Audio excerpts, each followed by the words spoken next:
Сәлем барлықтарыңызға.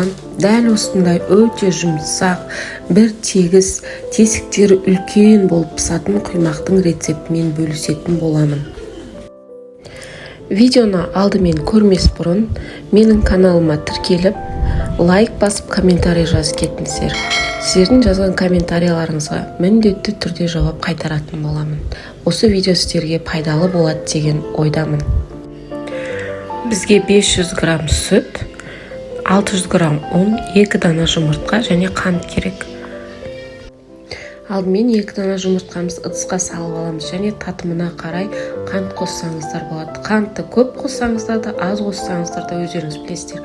Мен бұл жерде 3,5 қасық қант қостым. Татымына қарай тұз және де сүтімізді құйып, әбден араластыратын боламыз.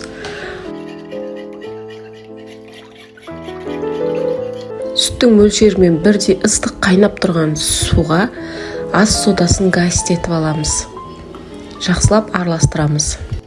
Осы массаға шетінен біртіндеп ұнымызды қосамыз. Ұнды бірден қоспаймыз. Шетінен қосып іртігін араластырып, бір массаға келгенше жаймен қосып отырып араластырып алатын боламыз. Содан кейін артынан ыстық суымызды құйып аламыз.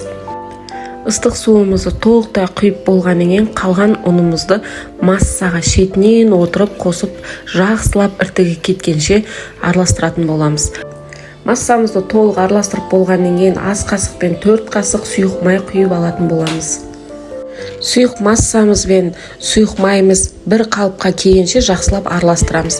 Біздің массамыздың түрі осындай болуы қажет мінекей. Өте қою емес, өте сұйық емес. Сковородкамыз қызғанша 5-10 минутқа тындырып қоямыз. Мына жерде сковородкамыз қызды. Міндетті түрде ішін майлап алдым. Бұл жерде сковородка міндетті түрде құймақтікі болуы шарт емес. Сіздерде үйде қандай сковородка бар, сондай сковородкамен жасасаңыздар болады. Сосын айта кететін бір жайт, құймақты шетінен емес, дәл ортасынан құйып пісірасыздар. Ортасынан құйып, ыстық сковородкамызға тез жайылады, ортасына құятын болсаңыздар.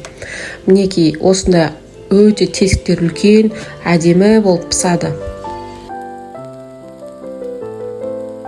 Сковородканың асты міндетті түрде орташа отта тұруы қажет. Дәл осы рецептпен менде 35 дана құймақтар шықты. Бұл құймақтарды таңғы асқа жасасаңыздар да болады. Не болмаса, мұздатқышқа 30 күнге сақтасаңыздар да болады. Бірден құймақты пісірген кезде күймей, жабыспай, өте әдемі болып, шетінің бәрі доп-домалақ болып пісады.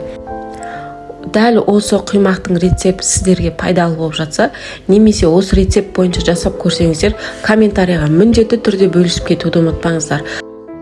Дәл осы құймақтың рецепті сіздерге ұнады деген ойдамын. Видеоны көрген болсаңыз, менің каналыма тіркелуді ұмытпаңыз.